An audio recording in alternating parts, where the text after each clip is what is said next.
Hey everybody, welcome to Sonic Impact Live on the Gigaverse. I'm Eliot Goldberg, your host, and I have a co-host with me.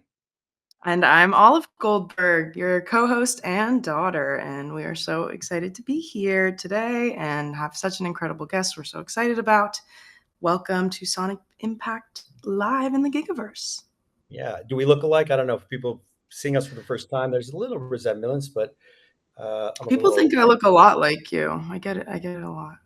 So I I'm don't coming know. from Los Angeles, and Olive is coming from Brooklyn, New York, and we are now going to have a great hour, a great show with our guest, Lzzy Hale. So before we invite Lzzy on, Olive, do you want to just give a little background for those who don't know the basics?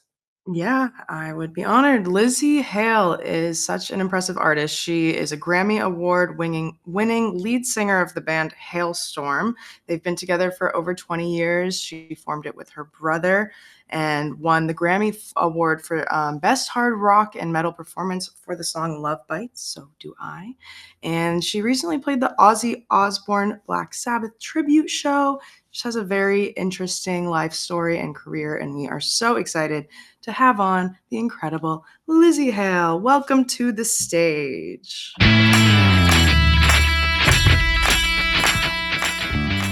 Hi, Lzzy. How you doing? Elliot, great, and Olive, great to see you. And first of all, before we dive in, I want to wish you a very happy belated birthday yesterday. I guess you're on tour, right? And you're celebrating your birthday. So Yeah, we had a great time yesterday. It's funny. There was the entire crew and the audience was involved yesterday. We do kind of this surprise drop for everyone else, in the beginning of the set. And as soon as the curtain dropped, it was just all these signs that said "Happy Birthday" and all these balloons, and it was really sweet. So it Oh, was yeah, it was really cool. well, we're honored that you are here and your belated birthday next day. We have this is for the audience who just joined us. This is a new platform called Gigaverse, and we're having you on the show is amazing. You're our second female artist that we've ever had, which is really Oh, exciting nice.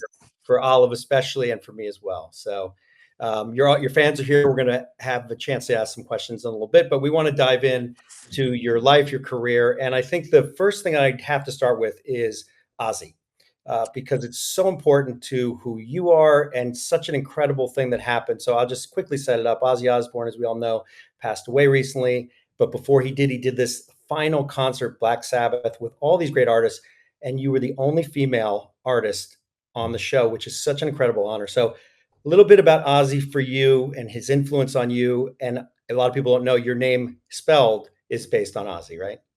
It is actually. It's funny how when you're in a situation like that, like when we got asked to be a part of this incredible event, that's kind of where your mind goes. You start tracing it back to, all the building blocks of what make you who you are, and I wouldn't be the rocker I am today without Ozzy. I wouldn't be, wearing the leather jackets. My name wouldn't be spelled Lzzy. There's so many different um, twists and turns that he kind of opened the doors for.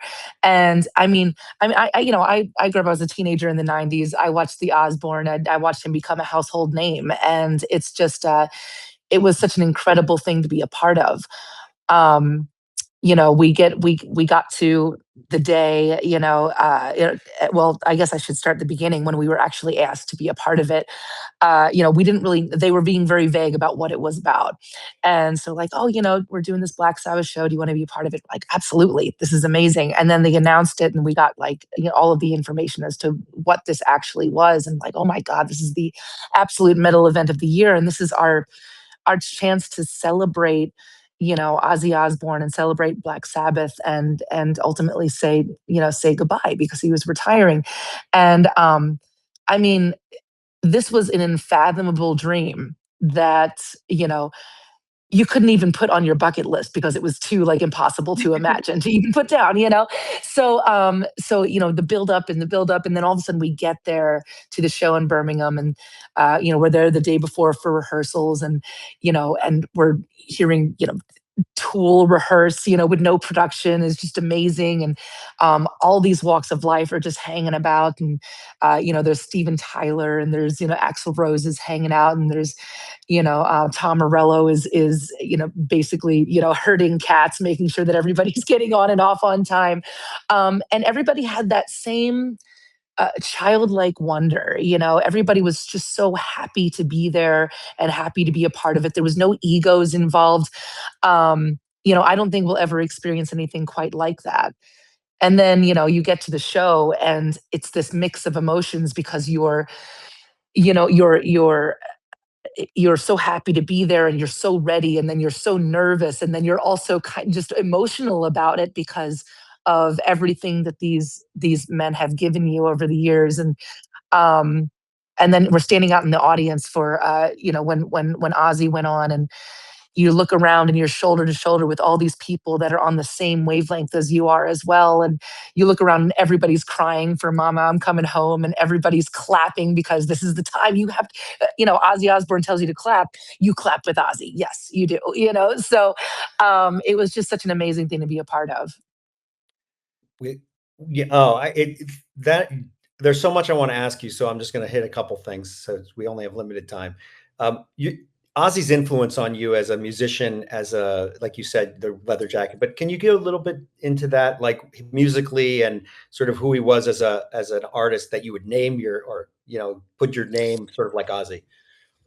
Well, it's interesting. I didn't actually name it myself. The LZZY. This actually came from. So when we've had our first website, this is when I was about 17 years old, and we're playing just around Pennsylvania in the bars and the clubs and everything. And this is before social media. We just had a message board on our on our website. You remember those? And we had a super fan that was an absolute diehard Ozzy fan, but she also really liked me. So this is before shipping was a thing. She actually squished our names together and started spelling my name LZZY. And whatever, I thought it was funny. And until we started doing these shows, this lasted for a little while, and we started doing these shows, and these young women would come to these shows and start dropping the vowels from their name, thinking that I actually spelled my name that way. So we would, there'd be Jessie and she'd be like, I spell my name JSSY now, or Nikki, and it would be NKKY. And I'm like, this is bizarre. This is taking on a whole life of its own. So I'm like, well, maybe I should stick with this for a while. So I did. But, as far as my influence with Ozzy, I mean, even beyond musically, I mean, these are the songs. He has been relevant every single decade that he has been around. That is no small feat, and I'm sure Sharon had a lot to do with that. but at the same time, it's all about the songs and all about the attitude. But what I think that something that even bigger than that, what Ozzy ended up leaving behind is that he approached everything with joy and he approached everything with love. Like I challenge you to find one interview or one conversation where Ozzy is talking about music or talking about his fans where he is not absolutely overjoyed and so incredibly grateful to be there and to be a part of people's lives. And I think that that's something that more musicians need to kind of take into account, that it's not you know this is a really weird life to choose, or as I always put it, it kind of chooses you, not the other way around. And the fact that he kept that childish, reckless abandon approach to life is really, really special. And I think it's something that, we all need to kind of keep in mind. Like this is what we're here for. We're in the business of smiles. This world is a crazy place. And so he gave us all of that just naturally through the way that he was. So I think it was just a beautiful man.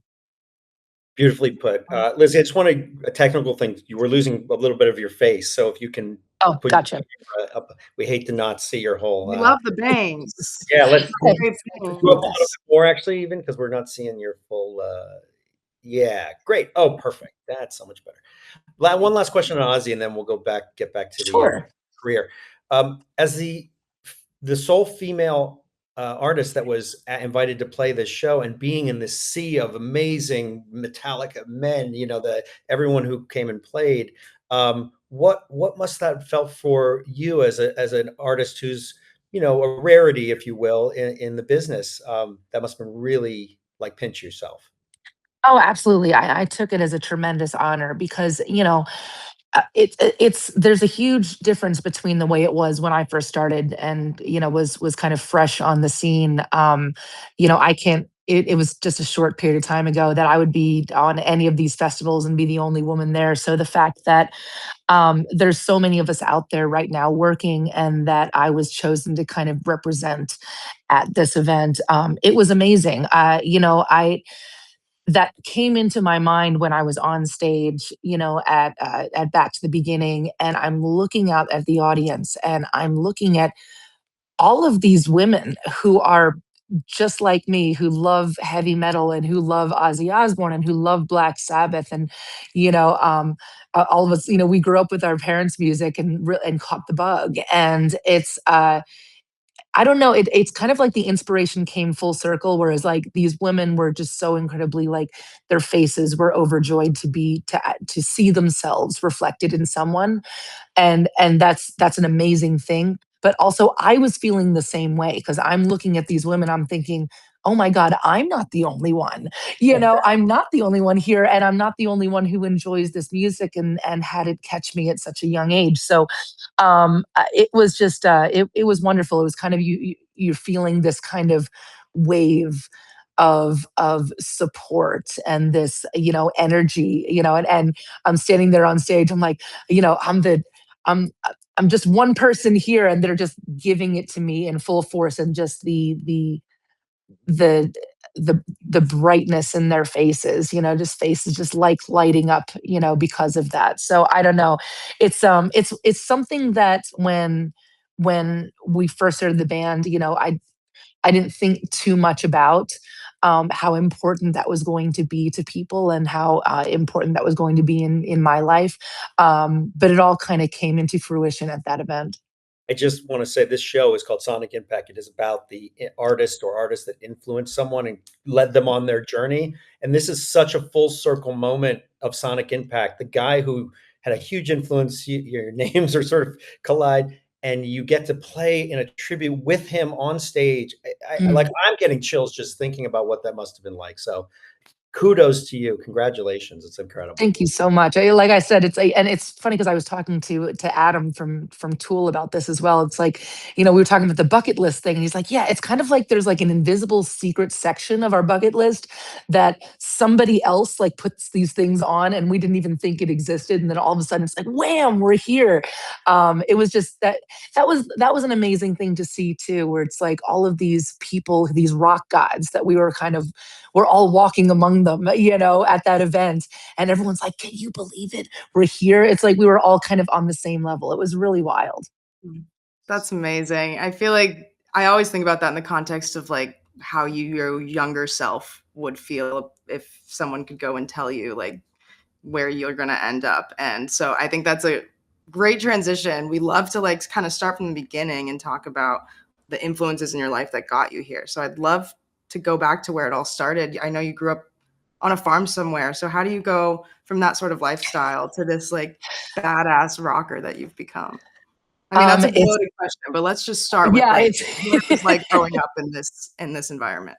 well, so I grew up on a 20-acre farm in the middle of Pennsylvania. Not a whole lot to do there. My brother and I played music together just kind of for fun. And because it was, something to kind of take our mind off of school and everything else, we didn't, collectively, we didn't have a whole lot of friends. We were kind of a weird, we were odd, and we really picked up on a lot of my parents' influence on music. My mom was a huge Beatles fan.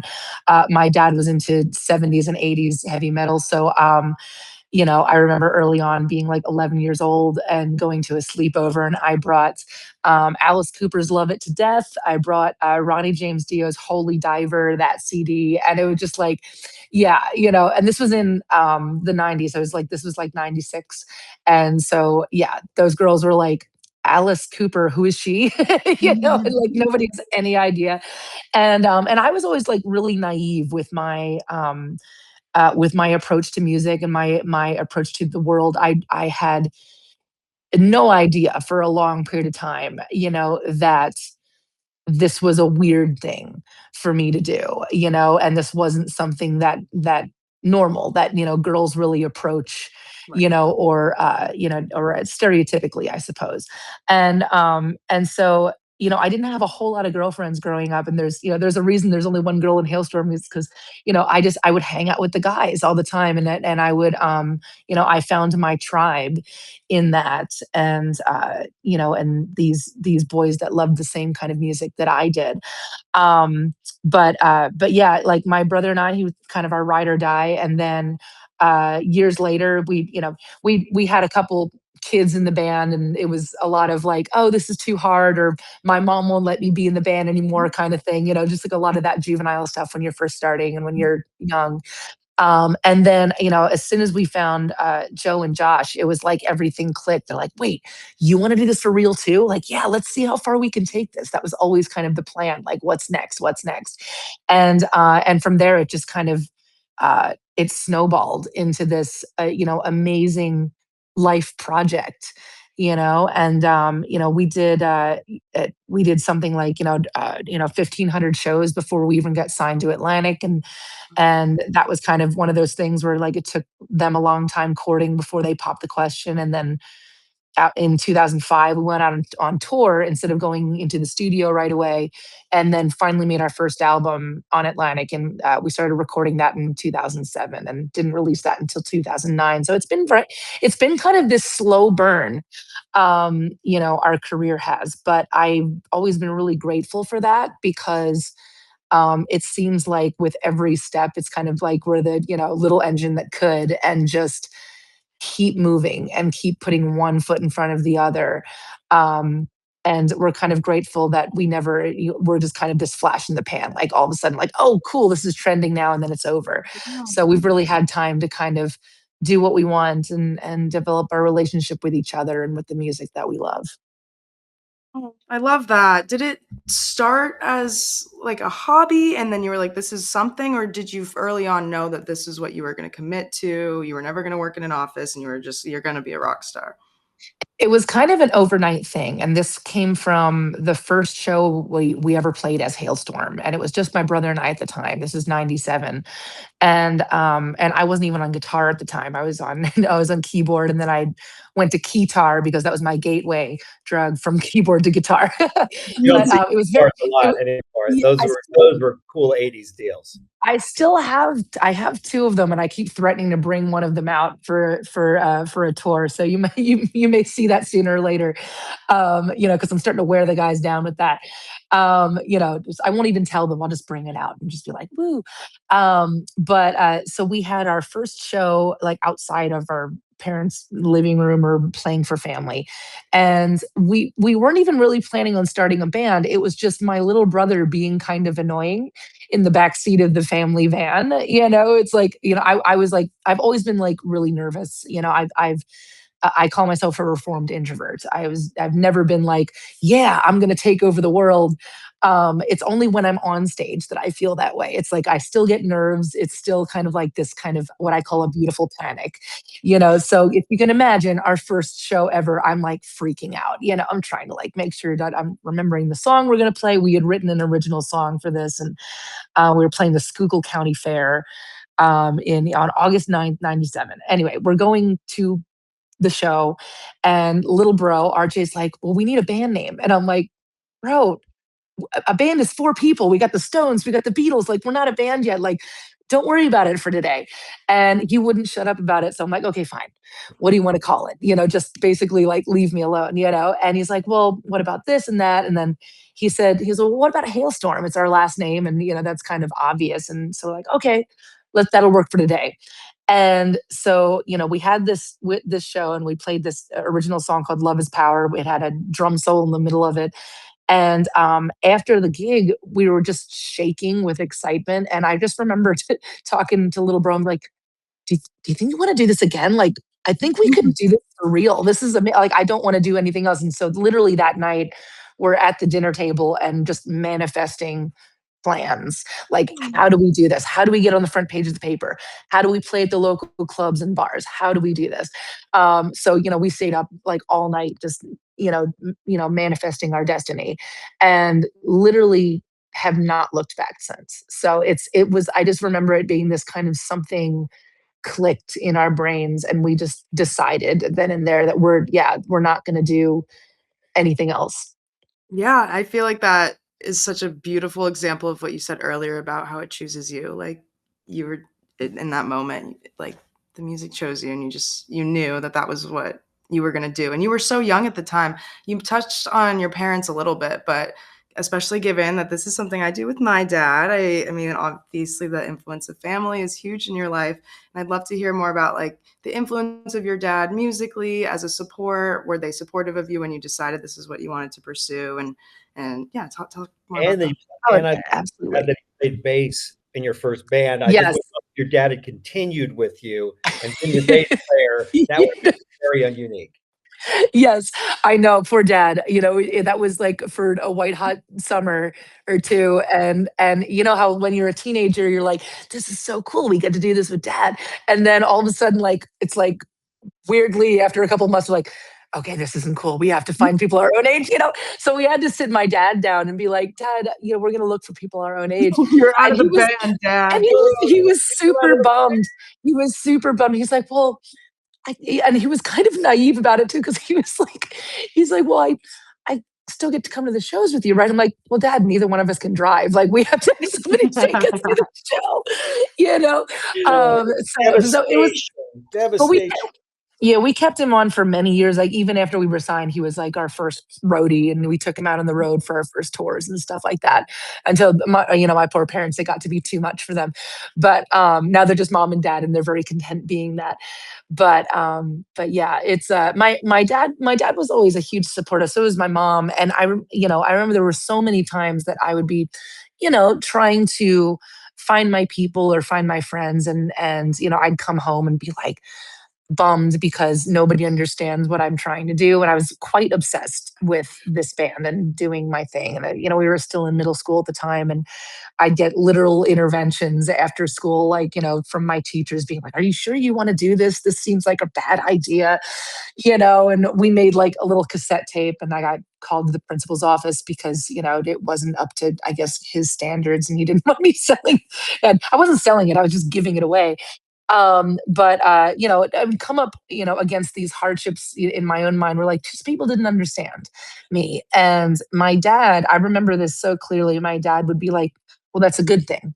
And I'm like, "Dad, why is that a good thing? No one's ever gonna like me. Like my life is over." And being dramatic. And my dad was like, "No, you love this music not because it's on trend right now, not because your friends like it, not because it's popular on the radio, but you love, Cinderella and Ozzy and Dio, and you love Skid Row, and you love these bands just because you love them, because they touch you in some way, and influence you in some way. And that's a powerful thing. You're not trying to be anything that you're not. So, you know, make sure that you stay that way." And of course, I didn't, I would be up against that for a while. I'm just like, man, like, because I wasn't into the Backstreet Boys, and I wasn't into like Mariah Carey and any of that. It just wasn't, it wasn't striking my fancy. Um, so it's funny now because I think about, I have songs. I can trace back my entire mission statement, because we have songs like, Miss Hyde, about being a strange girl, and then you have Freak Like Me, and all of these things. And I can trace back all of those songs probably to that conversation, and those conversations I was having with my dad and my parents. Um, and then my mom, was the one who said, "Hey, if you're going to be into, all of these dude rockers, you have to know that women can do it too." So she went out and she got me, I think for my birthday one year, she got me just a compilation of all these CDs. It was Hearts on the Road Home, a live CD by Heart. It was, two Pat Benatar CDs, her debut and her second CD. It was Joan Jett's greatest hits. It was Janis Joplin's greatest hits. And she's like, hey, look, girls can do this too. And then I heard Ann Wilson's voice and I'm like, oh my God. And it sounds so strange to say this right now because it's kind of an oh duh moment. But I remember thinking, oh wow, girls can sing like guttural like that too. Like that's how I want to sound. And so it was just one of those things where all of these different men and women opened the door for me and said, hey, it's okay to be this way. Here's the path. And I've gotten to meet, really, I mean, almost all of those people that have influenced me. And I try to say, and just basically tell them, yeah, if and when I do, just thank you so much for not giving up, because that was huge for me. Like, I think that if their story had been like, oh, it just got too hard or something like that, and their career was only like this much because it was just too difficult, maybe that would have been my path too. But no, they didn't give up and they kept it going, and most of them are still rocking like well into their 70s now, the ones that are still around. And so that's kind of like life goals for me. You can see the path before you. I love this. First of all, your parents were so influential, and as a dad, as you're seeing us like doing this together, it is a really proud to hear, when you give your kids so much sort of freedom and support, and look what happens. You actually go pursue your dream, and it happens. So that I just want to just drill down on your dad for one quick second, because he was a musician. He must have taught Yes. you. I assume he taught you, to play some of your instruments, or at least inspired you. But who was the artist, if you would, that he or artist that he showed you at that time that was like, oh, from either a singing or guitar or just music perspective, like this is the one? Is it Dio, or was there others that was more? It was Dio, and then it was also the Beatles. I like that kind of cross pollination, because when I started playing piano lessons, but himself and then also one of my brother's best friend's moms would show me these Beatles progressions, and then it was kind of like this light bulb moment for me where I'm like, wait a minute, I can just take these chord progressions and I can write songs to this. I can. This is a path for me. And then when I started playing guitar, there wasn't a whole lot of, it's funny to think about this now, but like the first couple of times that I was trying to get guitar lessons, there were these guys that basically, thankfully my mom didn't really let me know this until later. But apparently they were like, look, I'd love to teach your daughter, but traditionally girls don't stick with it. So I don't want to waste my time. And Mhm. so my dad kind of took it upon himself to, even though he was a bass player, to kind of, to show me where everything was like, okay, that's E, A, D, whatever. And as much as he could. And then the rest I've kind of figured out on my own, but it gave me a great platform for that. And the other thing, it's another one, that subject of my dad, is that he never, just as a person, he's never followed the crowd. Like, even to this day, like, he'll show up at our shows fully like trying to be some like hybrid of Steven Tyler and Paul McCartney. It's like it's really funny. Like, he'll like dress up and just, he's always been himself. And I think that has really influenced both my brother and I. That it was like okay to be weird and to own that, and not just try to kind of like fade into the background, with whatever the crowd is doing at the time. Well, you can see over my shoulder, we are massive Beatles fans. And like, I played Rush growing up and Van Halen, everything. So I love that it's like Dio and the Beatles. That's the most interesting intersection of artists, and like, but it's who you are. And that's comes through your voice and it comes through your music. It's like it's a grand spectrum because you get the extremes of the two. And then it's funny you mentioned Rush. He took us, to see Rush. This was, oh my goodness. I think it was on the Vapor Trails tour, and he took us to Hershey Park to go see Rush. I think I was the only girl there, For but sure. my little brother loved it. Obviously, being a Neil Drummer. Peart Yeah. fan, like, oh, that's the foundation. So, yeah, How yay for cool. having rocker dads, huh? Yeah, Well, and how cool that Rush is going to play again, and their drummer's a female. How awesome is I that? know. It's amazing and how cool. And like it's just kind of it's like they're just going to that's like the influence rolling over into a completely in a completely different way. And you know how many young women are going to then pick up the drums because of that now. I mean, I think that's amazing. Yeah, I'm sure for you too, as a female, musician, they see that. Oh, absolutely. I can play a little bit of drums. My brother has showed me some things. I'm not as good as he is, but we've done this a couple times where we'll write out a kind of drum piece where it's kind of like drum line or drum circle kind of thing, and you know add it into the drum solo. And so yeah, you get to do, okay, you get to kind of be bossed around by my little brother, like no left left right right left. You guys will go. I'm sure you guys will go see the tour. I would love to talk a little bit more about songwriting for you. And I know you've talked about it as a form of therapy. I dabble myself in songwriting a little bit just as like a way to process emotions. And I just would love to hear more about that and what it means to you. And also if you want to touch on like your process, I'm sure it varies, but I'd love to hear about that too. The process always varies, but it's always kind of like it's kind of an intangible feeling when something excites you in that way and you want to see it through. And that can come from anything. It can come from, something that somebody says, you're like, oh, write that down. Or, sometimes, it'll be Joe will have this riff and I'm like, oh my gosh, I want to take that and do something to it. I know exactly what to say. Sometimes it's me at the piano. Sometimes it's lyric first. Sometimes it's music first.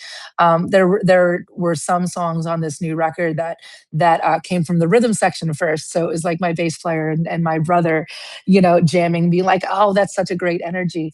But yeah, I mean, through the process, it's funny how you say processing emotions, because I feel like every time that I write a song and then after it's completed, I feel like I've learned something new about myself, like I've peeled back another layer. Hmm. And it's always just when I think I have it all figured out too, and then all of a sudden it's like, "Oh, wait a minute. That's wild." Like, I didn't realize that I had to work through something like that. Yeah. Um, Something, recently that kind of blew the doors open a little bit for me is, understanding that even if you're writing by yourself, you're not ever really alone.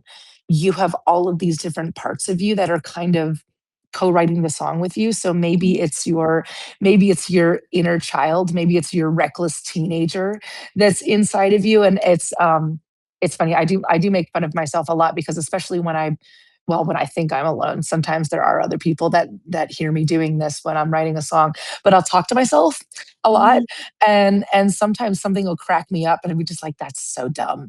And then I'm like, wait, okay, that's probably the right thing to say actually, because it's so dumb.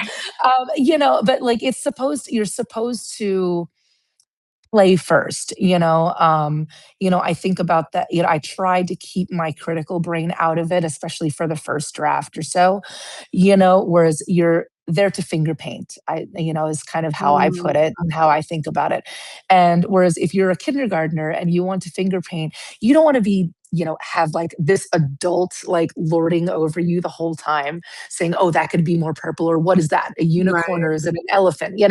You just want to play. You'll get frustrated if you try to kind of micromanage yourself while you're doing that. So play first, and then you can go in with your like critical teacher, scientist brain and nitpick all you want. But don't don't frustrate it before it's even kind of born. You know what I mean? Yeah, I love that because perfectionism is the killer of art, and, like, you can always go back and make it better, but if you're, like, approaching it with perfectionism, then it's hard to get anything out of it. Yeah, and something it took me a long time to learn, is you can't approach it with fear. You have to kind of dare to suck. Like, literally, Mm. like, as an exercise, I say this to myself, I'm like, "I'm gonna write the stupidest song, something that we're never gonna even wanna record. I'm just gonna do that." Because if you go into it thinking, "If it's not the best thing in the world, I'm not gonna," it's like you're already setting yourself up to, like, just get frustrated with yourself and not want to finish it. It's like finish it. And I forget who said this to me before, but somebody said about their own songwriting. It's like, who am I to even really like what I'm doing? I'm here to create something from nothing. And that's either going to be, something it's either going to be like a balloon, animal that a clown would make, or it's going to be a complete work of art and something that you could put in the Smithsonian. But I'm not here to say which one that's going to be today. I just need to put something down and create something from nothing. And then there's power in that. And it's funny how the dumbest ideas that I think that I've ever had have kind of the weirdest impact, you know? Like, there have been so many songs where I'm just like, "That's oh god, no one's ever gonna like that," and then I'll show it to the guys, and they're like, "We have to put that on the album." Like, "Seriously? That one? Not this one?" So, again, who am I? So it's like I am but a mere plaything. Lzzy, we're getting to know you today, and it's funny. You're really, I would say, sunny, of upbeat personality. Like, you have so much great energy, and Oh, heavy thank you. metal, and yeah, and it's really infectious. And but heavy metal and hard rock is really sort of like a dark and a hard edge to it. And you said something like, if there's a genre tailored to women, it's rage, it's rock and roll, And so, how do you sort of the dark and light of you, and as it relates to your music and creating this music you've been doing for 20 years? I think you have to put it somewhere. There is a lot of darkness inside of me. There's still a lot of insecurity. There's a lot of imposter syndrome that rears its ugly head every year or so. Like, I'll get out of it, then I'll come back into it. And there's a lot that I'm constantly evolving and trying to learn about myself. But I try to encourage people, you need to have an outlet. You need to put it somewhere, because if you don't put it somewhere, it festers. It just kind of literally like leaches into your inside and come and affects your daily life, and it affects your personality. So I'll give you a real-time example, again citing my dad. When I got too noisy for the house, my dad kind of like carved out a little section of his garage and got me a 4-track Tascam like cassette recorder so that I could like record my songs, not in the house where I was going to be annoying everybody, but I could be a little louder. And, uh, you know, uh, I would get kind of lost in it, and I would be, singing about these subjects, gloom or doom or something like that. And I would be, you know, being guttural and yelling. And my dad would come in and be like, "Hey, are you okay?" And I would be like, well, yeah, I am now. And so it's like, it's again, it's that outlet. And if you are for all of these feelings and that are sometimes confusing for you to again put them somewhere so you can kind of create something wonderful out of something negative. And then that in turn gives you a power and a confidence to kind of take the next step in your own life. Just following up on that, we talked about a little bit as sort of you as a rarity in the business of heavy metal, hard rock, whatever you want to call it. As a female lead singer and a front woman, which is amazing. And has that been, challenging? Certainly, the beginning, taken seriously, like, oh, that's not what women do, or has it through the 20 years been challenges navigating that, or pretty smooth? Just curious. I always approach those situations kind of like with an artful defiance. Whereas, I'll give you an example. So, like I guess there's been a couple different layers of this throughout the years. You think about a career like a video game, like it's different levels, and each level has its own challenges. It's kind of the same game but different situations. So, when we first started the band, it was a lot of authority figures in middle school and what have you, and family members throughout high school that were not my immediate family being like, this isn't really what girls do, and you should really think about doing something else and trying to find another career. Like, what about being a marine biologist? You talked about that when you were in 6th grade, Sure. that kind of stuff.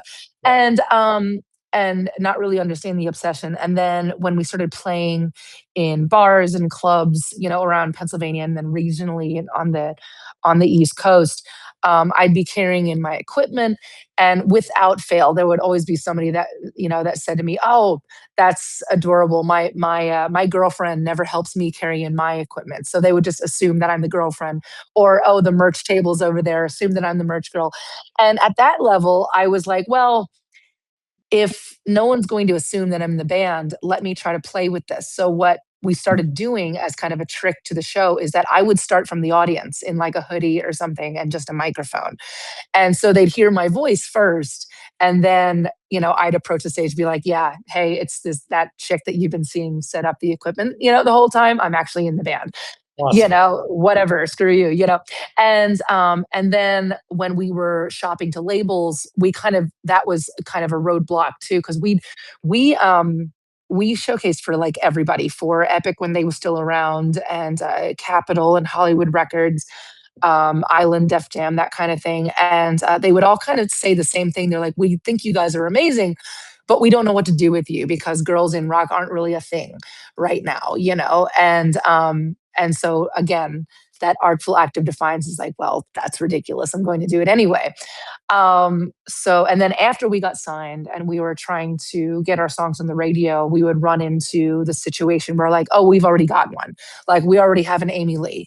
Like we already have our token girl. We don't need another one on our format. So for me, in a lot of ways, it's made me work a lot harder.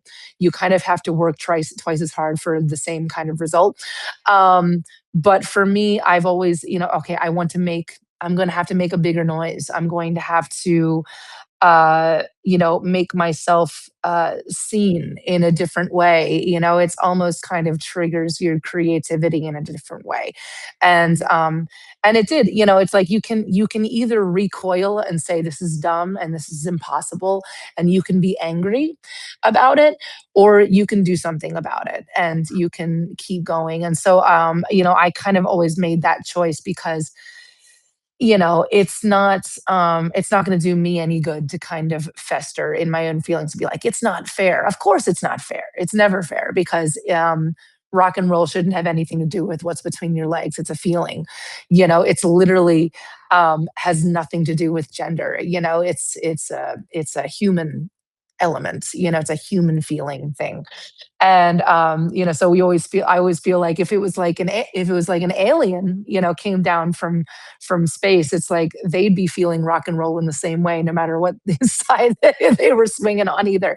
But that's the beauty of it. And I think a lot of those situations that I had to be involved in really helped write my script, and they directed my songwriting because I kind of wanted other people to see that they weren't alone in all of that as well. But it's interesting because it has changed so much. Women in the business. I mean, there were situations where I remember being the only girl at the festivals, and that's just not the way it is anymore. Like now, we go and play, any one of these festivals, either here or overseas, and all of my sisters of Scream are coming up in the scene, and there's so many new ones every day, and so I think that it's amazing. And I've talked to my friend Amy Lee about that too, and we were discussing how our only responsibility is to keep doing this so that more women can see themselves reflected. And then our responsibility is to pass the torch, be like, look at me doing this, and so can you. Because then it becomes a little easier. Like I have it, like I didn't have to sit in anybody's lap to get my record played, but I know that my foremothers did. I know that, I've read about everything that Pat Benatar had to do and the Hart sisters had to do in order to get their record played on the radio or whatever, or to get the attention. And so it's very cool to be in a situation where I think that we can make it a little easier for who's ever coming up next.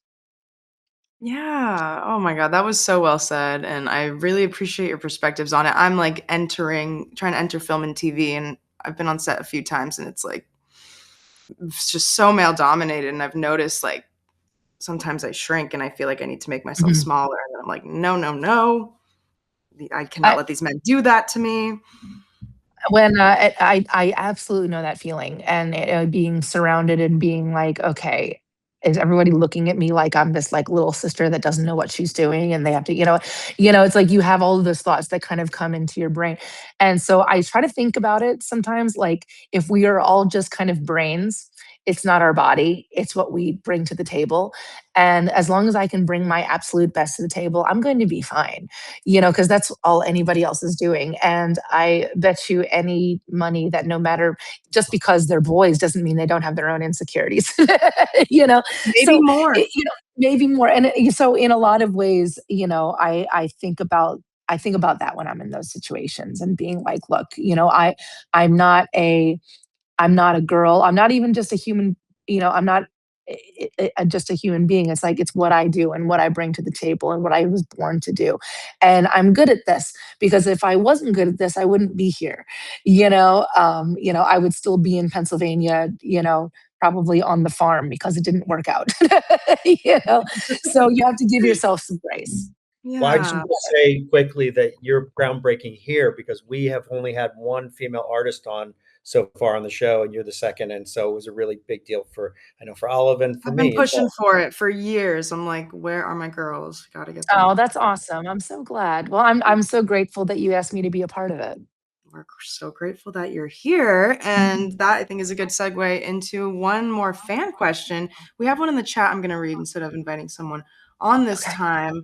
But Sean Fitzpatrick would like to ask, he says, people see you as a force of nature on stage, but what is a part of yourself you let out off the stage that your fans don't always get to see if you're comfortable sharing that? Oh, interesting. I'd like to say something that I guess something that surprises most people is that I actually really enjoy my quiet time and like doing nothing. There's an art to doing nothing. Um, uh, and I try to get that in every now and again. I think that there is when you are living a life like this where you are giving so much of yourself. I try to put forward that if I'm not filling up my own cup first, you can't spill it for anyone else. So that's kind of a responsibility in that aspect. Let's see what else. I also I really like good food. So something that my guitar player and I actually really love doing this all the time is like on days off, we'll go out and just try to find like the best food in the city and like sample that and just you're chasing joy wherever the joy is. But yeah, like I kind of said before, I'm kind of a reformed introvert, and so I cite being in this band with giving myself the confidence to actually like engage with people and work with people and look people in the eye. It's like I remember being that way like before the band, like in school and everything. I wasn't one to kind of make the first move, and now I'm making all the first moves. So it's kind of an interesting transition. Excellent. Yeah. That great question. Thank you for that. And that's what I love about this platform that we get to bring people up and fans interact directly with you. I had a couple of career highlights I wanted to go back in your memory and what you remember. You put out your first album or one of your first albums, and the first time you remember like hearing yourself on the radio, seeing yourself on TV, and just the surreal nature of it, but also the excitement of where were you? What was it? What was the song? We were on the road and I think we were driving through Milwaukee or something. We were on tour and we were listening to the local rock station. And then all of a sudden we heard our first single. I get off and literally got out the video camera to video the radio. you know but it's still so surreal like even i I feel like I still get that same feeling every time that you hear your song on the radio, especially when it's unexpected. Um, and I was joking about this the other day because somebody literally recently asked me this, and I said, "Yeah, I almost don't recognize it at first. Like you like recognize like the intro to a song, and you're like, I know that one." And then all of a sudden, like, oh wow, it's me. It's like it's this kind of out of body experience. But it's still so incredibly special, because it's something that you dreamed of as a kid. You know, my brother and I would be at like the grocery store with our mom and be like, we would hide, little guitar picks, or like, oh, we had these little cars made, we'd hide them like in the cereal section or in shoes in Walmart or something, like totally like just trying to get people to like go to our website. And he's like, do you think we'll ever get played on the radio? It's like, or do you think anyone would ever like want our autograph or something? I'm like, I don't know, man. But if we like keep doing it for as long as we possibly can, maybe somebody will care. So I feel like he and I always think about that when those situations happen. We're like, man, that was such an impossible thing, when we were kids, and now it's a reality, and it's something that we had that happens a lot, and so we try not to take that for granted. I love these moments because we do this all the time with artists, and they get to go back in their memory banks and really remind themselves where they came from and how like they were just kids in Pennsylvania and on a Yeah. farm playing with their brother, and then their dad, is showing them how to play guitar, and then all of a sudden which is the next question I wanted to ask you about the Grammys. Like every kid's dream is to win a Grammy and to go up and who you're going to thank, and you won a Grammy and for best hard rock song. And I just wanted to get your memories of that night. Did you play on the stage, or who did you thank, and what was it like? We were, when we got word that we were nominated, we were in Madison, Wisconsin at the time doing a headline show, and I had just settled in, to do a couple songs on the piano during our set, and my guitar player runs over to me. I guess like his guitar tech texted him. He's like, "Dude, you're just nominated for a Grammy." It's like, no way. And so he found out that it was real. Came over to tell me literally while I was on stage. I had not started the song yet. I was just kind of talking to the audience, and somebody literally captured the photo. I looked like something like awful had happened. I guess I had like this look of shock, you know. And I just turned to the audience and I'm like, "Oh my god, we just got nominated for a Grammy." And you would have thought the home team scored a touchdown. I mean, it's like the roof blew off the place. They were so happy for us. But I called my management after that because we didn't at the time we didn't even think we were on the Grammys radar. That was always kind of the cool kids club, you know. And it's like they won't know who we are. And so we called our management. I'm like, so what does this mean? And he said, well, you get to dress up and go to the parties and do the red carpet, and you might actually win the damn thing. And then we saw who we were up against, which were like so many of our idols. It was, Iron Maiden and Lamb of God and Anthrax and Marilyn Manson and like all of these heavy, heavy hitters, and and here we are for something completely different. And so we're like, okay, we had like a very adult talk with each other. We're just like, okay, we can't like get our hopes up with this thing. Like, let's just go and we're gonna have fun because we never thought we'd even get invited to the Grammys. So let's go. And we most of us took our moms for our dates. And we sat down and we were waiting for our category, to be up. And finally they got to our category and they're like, oh, for best hard rock and metal performance. And so they opened the envelope, and instead of saying Halestorm first, they said our song, Love Bites, So Do I. So we heard the L syllable and we're like, oh, Lamb of God got it. It wasn't us. And then all of a sudden we're like, oh crap, that was us. And so it was like my brother like ran for the stage and he had already had like a speech written out and everything. I had found myself utterly speechless. I was running after him. The guys were running after me because they were worried I was going to fall in my dress. It was chaos. But yeah, Rock it and was roll. great. Yeah, it was crazy. And then after you get the Grammy, they take you in this back room and you have to like do a kind of a photo shoot with it. And, all of like our dads are calling and our family's calling. And, my guitar player's on the phone with his dad. And it's like, I remember when you were in Little League. Like, I don't know. It's like everyone's crying. My mom was freaking out. And yeah, it was wild. And we just kind of like, I don't know, we floated the rest of the day and we're just like, I can't believe that just happened. Because it was always kind of a joke, it's like, oh yeah, when we win the Grammy, and so the fact that it had become a reality and and really, I mean, thank you so much to the Academy for actually giving a chance to the new kids on the block because, we were surrounded by some legends. And so the fact that, um, we kind of got a chance with that. It was really amazing. And you'll always be Grammy award winning artist. Just Right? yeah. So sick. It comes up a lot when we're, like at certain like if people like are announcing us on stage, or like if we're on a radio station thing and they'll like mention just like, yeah, that's so weird. It's like follows us around everywhere, you know. Can you say There's that before I go to get like eggs in the grocery store? Like, by the way, everybody, you know. aisle 4 Grammy-winning artist is Yeah, Lzzy Hale. aisle four. Where's where is the stat? Where's the Grammy award? Where do you keep it? I have it. We have our home studio in our basement in Nashville, where we've recorded so many of our things, and we're planning on recording new songs as soon as we get off tour. But it's actually right next to the third place trophy that we ended up getting from that first gig as Halestorm, which was the Schuylkill County Fair. We ended up getting the third place trophy for them. It was like a Battle of the Bands thing. And and I think so. It's our humble beginnings, and then probably more important than the Grammy Award itself. But it's nestled right next to that. Congratulations. That's so sweet. Another career highlight I'm dying to ask you about, equally comparable in terms of excitingness. You had a song featured in Glee. I know. Here's to Us was featured in Glee, which was amazing. We were so busy at the time that I hadn't even watched the show, and then we kind of everybody gathered, like our management, our label, everybody like at Atlantic Records in New York to watch the episode.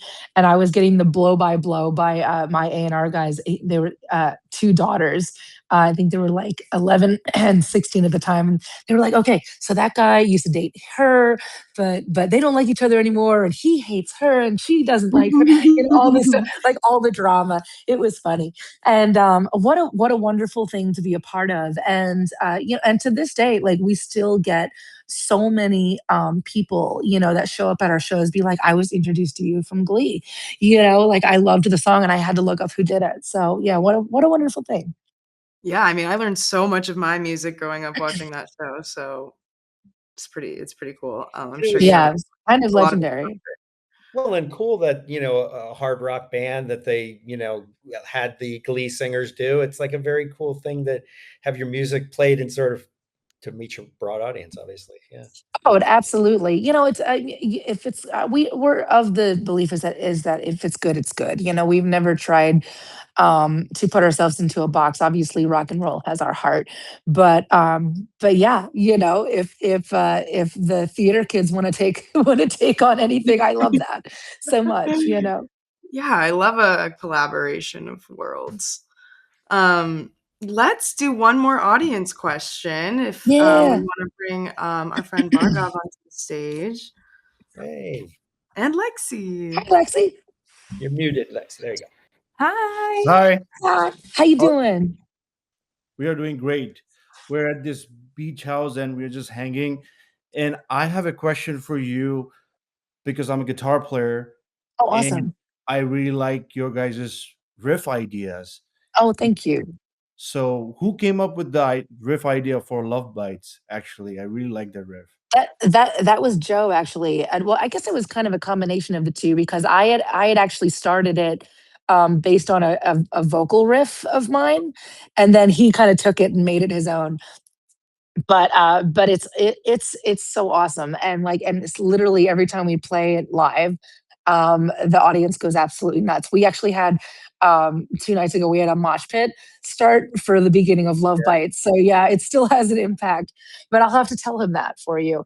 Yeah, our approach is interesting. My approach with music has always been I think lyrics and melody first, and then my guitar player Joe always thinks music first. So we kind of meet in the middle most times, and so like just depending on who gets to the middle first, Yeah. and we'll lob things back and forth with each other all the time. Just like, hey, what do you think about this?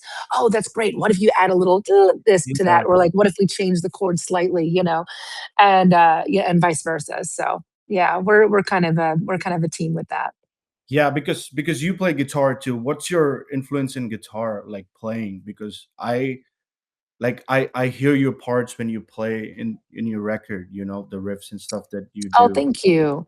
It So was interesting because I was probably one of the bigger guitar players that I remember studying is Tom Kiefer from Cinderella. okay. But also I really enjoyed Seven Dust. growing up. They kind of kicked me out of the 80s and like my dad's music. And so you know, a lot of like, you know, like post grunge rock. Like I remember one of my friends introducing me to Drop D, and that kind of changed my life. I'm like, oh my God, there's a whole different language to this. Mm. So I still do a lot of that, but it's kind of a childish, reckless approach to that because one of the first riffs I ever wrote was the riff for "It's Not You," and that was like before I knew anything about writing anything. And it's kind of like a slap technique, and it's funny how people. How like actual guitar players that like have gone to school for this shit are just like they're Yeah. like what they're like please teach me how to do that, and so like I'll teach them how to do this, like what is this slapping technique? I'm like I don't know. It's just I ended up it felt good and I did that. And so you know, it's kind of like you make a noise until you like the noise that you make. And so it's kind of it's an emotional ride for me. Yeah. All right. Well, thanks so much for the question. Really appreciate it. We'll Yeah, talk. thank you. That's awesome. So we're going to wrap up soon. We thank you so much for giving us so Course. much of your time and with all the technical challenges in the beginning. We Oh, appreciate it's it. all good. It's not your fault. You know, what we love about the show is this journey we've gone on with you from the farm to the Grammys through, you know, hit songs and ups and downs and writing and it's just and you know how you play guitar.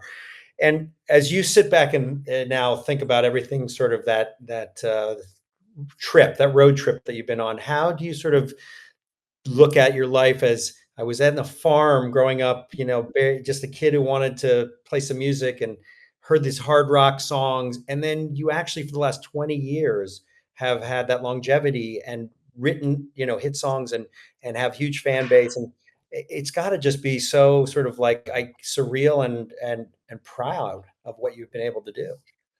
Oh, absolutely. It blows my mind every single time. And I it's literally something I think about every time we go on stage and you're seeing people sing along to these songs, and I kind of get transported back to like when you write them and you're like, oh, it's like this inspiration comes full circle. Like I get to look out at the audience and be like, wow, I'm not alone in my own feelings, and therefore I get to do this, and they're enabling me to do this and continue to do this. And I never thought that anyone would like even care. I just wanted to see if I could do it, you know? And so it's wonderful. You know, I think about if I could go back, like as my adult self and like meet up, you know, with my 13-year-old self, like would I tell her anything and would I change anything? And I don't think I would. I don't think I would say a goddamn word, you know, because I think that part of the reason that I'm here is because I I believed in it so hard, but I didn't know everything and I wasn't scared of that. You know, we didn't have some rich uncle in the business telling us that this is how it's supposed to be. We didn't have any money, we didn't have any like we had to figure it out. And it's that you know, it's that hunger and that desire and then that friendship that we have with each other too. Like these guys are my ride or die. They know me better than my own family does at this point. And we would literally take a bullet for you know, for each other. And so but I what we found that because we didn't know any better and because we didn't know the tricks, we didn't know the inner workings, I think that would have been a hindrance and I think it would have discouraged us. This is a hard business. It's weird, you know. So kind of that childhood naivete was almost a superpower. And again, just believing so hard that you can just figure it out, whatever it is, you know, like okay, this is hard, cool, together we figure it out. And we're still doing that, you know. It's like we're all, you know, in this kind of like midlife as a band. You know, the youngest one in my band is RJ, my little brother, and he's 38, but we're all like you know, he's 38 going on 15. You know, I just turned 42. You know, and on my more mature days maybe I'm 20, who knows, you know. But we're in this together, and I'm very grateful for that. And it's absolutely mind-blowing to know that I'm still here and then all these people are enabling me to then like let's see what's next. Let's keep writing. I can't wait for everyone to hear new songs and do it all over again. Well, you definitely have figured it out, as you said, Lizzie. So, we appreciate so much your time. Um, your new album is Everest, which is out, and you're touring. So if you guys are catch Hailstorm out on the road, and listen to the amazing new album, and great for we've been a pioneer in your career and pioneer on the Yeah. show. Thank you so much. It's so enjoyable to get to talk to you guys, and I love the the father daughter relationship. That just makes it even more special. And Hey. and yeah, just thank you so much for having me, and thank you to everyone tuning in for listening to me ramble. That's no small feat. You brave souls, you. It was a great rant. No, so great to meet you. I can tell you're so insightful and just wise and talented Oh and my awesome. goodness, thank you so much. You're very sweet. Yeah, very inspirational, really. Like for young women who want to do this career, who don't want to don't know if they should do it and give up, and it's you're proof that you got to keep going, and you broke ground, and you've now paved the way for other women. So really great to talk to you, Lzzy. Thank you so much for joining Oh, us. thank you. Yeah. Anytime, guys. And I can't wait to meet you guys in person. And Yes. you owe me some big hugs. Oh yeah, whenever you come to And LA likewise or the other way. come to LA or New York, we'll come see you whenever you're here. I'd love that. All right. would Yeah. love Thank you so much, Lexi. Thanks, Lzzy. Everybody. Bye. We'll see everybody soon. Bye, Come back guys. next time on Sonic Impact. Thanks so much. Thanks, guys. Bye. All right. Well, thanks our audience for joining us. We hope you'll listen. You can listen to this on YouTube soon, and tell your friends about Sonic Impact and Gigaverse. Check our social medias, and we'll have a new guest announced soon. Appreciate it. Thanks, And everyone. bye-bye, young lady. I'll see you soon. See you, Dad.